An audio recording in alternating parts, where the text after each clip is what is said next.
আমার কিছু করার ছিল না, ওপর থেকে আদেশ দেওয়া হয়েছিল। বিশ্বকাপ ফাইনালের 10 দিন পর ফিফা সভাপতির নামে ছড়ানো এমন এক বিস্ফোরক দাবিতে তোলপাড় ফুটবল বিশ্ব। কিন্তু আসলে কি এমন কথা বলেছেন জিয়ানি ইনফান্তিনো, নাকি এর পেছনে লুকিয়ে আছে অন্য কোনো বড় চক্রান্ত? পুরো সত্য জানতে ভিডিওটি শেষ পর্যন্ত দেখুন।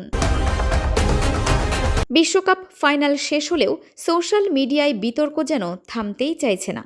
সম্প্রতি ইন্টারনেটে এক চাঞ্চল্যকর দাবি ছড়িয়ে পড়ে, যেখানে অভিযোগ করা হয় ফিফা সভাপতি নাকি প্রাণ ভয়ে এবং ওপরের নির্দেশে ফাইনাল ম্যাচে বিশেষ সিদ্ধান্ত নিতে বাধ্য হয়েছিলেন এবং পরবর্তীতে ক্ষমা চেয়েছেন। এই খবরটি প্রকাশ্যে আসতেই ফুটবল ভক্তদের মাঝে চরম কৌতূহল ও উত্তেজনার সৃষ্টি হয়। তবে ক্রীড়া বিশ্লেষক ও ফ্যাক্ট চেকিং সংস্থাগুলোর অনুসন্ধানে স্পষ্ট দেখা গেছে এমন কোনো মন্তব্য ফিফা সভাপতি বা অফিসিয়াল কোনো প্ল্যাটফর্ম থেকে করা হয়নি। বিশ্বকাপ ফাইনালের রেশ ধরে ভিউ ও লাইক পাওয়ার আশায় এটি সম্পূর্ণ কৃত্রিমভাবে তৈরি একটি ভুয়া গুঞ্জন বা ফেক নিউজ।